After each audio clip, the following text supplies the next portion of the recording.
Quand j'avais 12-13 ans, avec des copains, on était toute une bande, c'était avant Internet. On avait un Super 8, donc ça durait 3 minutes. On avait 3 minutes sans le son. Et on se promenait à Biarritz ou Anglette et on se faisait des petits films amateurs. Et j'ai commencé comme ça.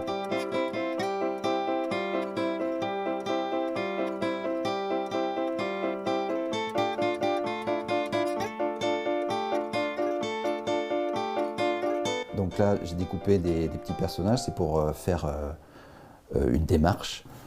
Donc hop, je mets ce petit personnage, avec l'appareil photo, je prends la photo, je l'enlève, je mets l'autre mouvement, je prends la photo, je l'enlève, un autre mouvement, et là c'est comme ça, le personnage, au bout d'un moment, quand on va faire le montage des images mis bout à bout, ça va donner l'impression qu'il marche. La pixelation, c'est la même chose, mais avec des êtres humains.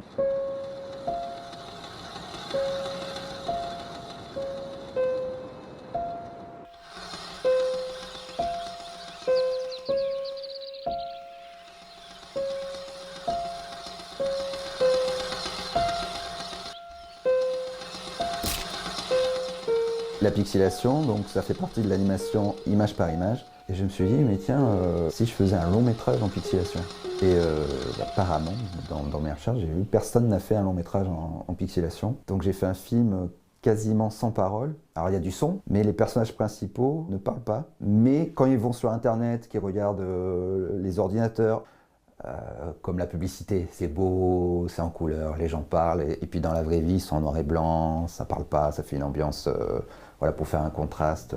Donc j'ai mis 8 ans pour faire ce film, parce qu'en fait, je fais tout de A à Z. Il n'y a pas du tout d'équipe technique. J'ai juste fait avec un pied de caméra, un appareil photo réflexe et plusieurs objectifs, un ordinateur, un logiciel de montage, et c'est tout. Donc il y a des choses que je maîtrise, mais il y a d'autres choses, je suis pas un spécialiste, je suis plus une sorte de généraliste. Donc j'ai dû tout faire tout seul. Ce qui fait que forcément, ça met du temps.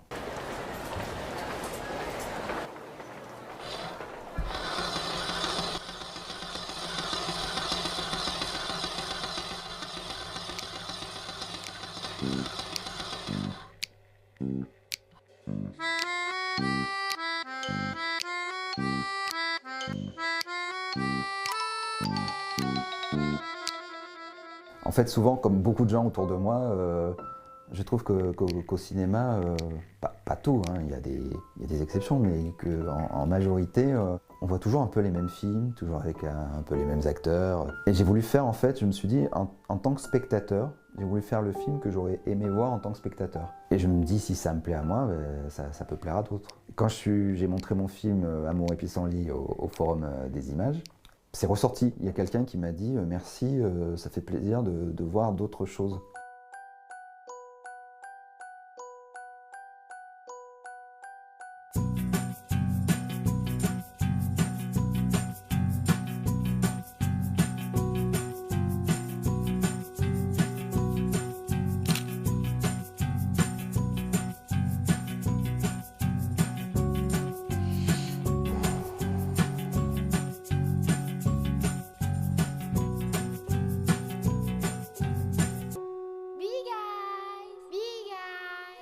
Amour et pissenlit, plusieurs personnes m'ont dit à juste titre que c'est un film intemporel parce que ça mélange un mime qui s'appelle Zip, que j'avais utilisé dans des courts-métrages, maquillé en blanc comme ça, ancienne star du cinéma muet, donc il y a ce côté-là, voilà, mais un autre côté où les deux personnages principaux, Lune et Nuo, donc Nuo qui fait de la bande dessinée, et Lune qui fait des petites animations en pâte à modeler, sont chacun dans leur coin pour des raisons différentes, ils ne sortent pas de chez eux et ils vont chacun découvrir l'œuvre de l'autre et commencer à avoir une petite relation épistolaire. Et donc Lune et Nuo parlent beaucoup chat sur Internet, donc il y a un côté aussi très, très actuel. Est-ce qu'ils vont passer le pas dans le monde réel? Ça, bon voilà, je vous laisse le suspense.